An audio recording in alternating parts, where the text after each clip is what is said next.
നിങ്ങൾ എനിക്ക് ആരാണ്? പറ, അടുത്തുള്ളവർ പറ. പുത്രന്മാരാണ്, പുത്രിമാരാണ്. നമ്മൾ ആരൊക്കെയാണ്? പുത്രന്മാരായി.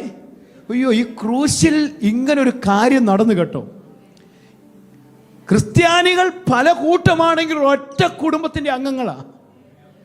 ഒരു തറവാട് വീടേ നമുക്കുള്ളൂ, നമുക്കൊരു പിതാവേ ഉള്ളൂ. സ്തോത്രം, ഹല്ലേലൂയ, ഹല്ലേലൂയ. ഇപ്പോൾ ഒരു വലിയ ഒരു കുടുംബത്തിൻ്റെ ഒരു ഭാഗമാണ് നമ്മൾ.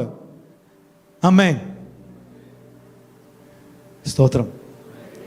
കുടുംബയോഗം വിളിക്കും ഒരിക്കൽ. അന്ന് ആര് വരും? കുടുംബനാഥൻ വരും. സ്തോത്രം. അന്ന് മധ്യാകാശ കർത്താവ് വരും.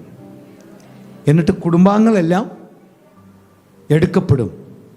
ആരുടെ അടുത്ത് ചെല്ലും? അപ്പൻ്റെ അടുത്തേക്ക്. ഈ മണവാട്ടി സഭയം കൊണ്ട് ഈ പിതാവിൻ്റെ അടുത്തേക്ക് കർത്താവ് ഒരു പോക്കുണ്ട് കേട്ടോ.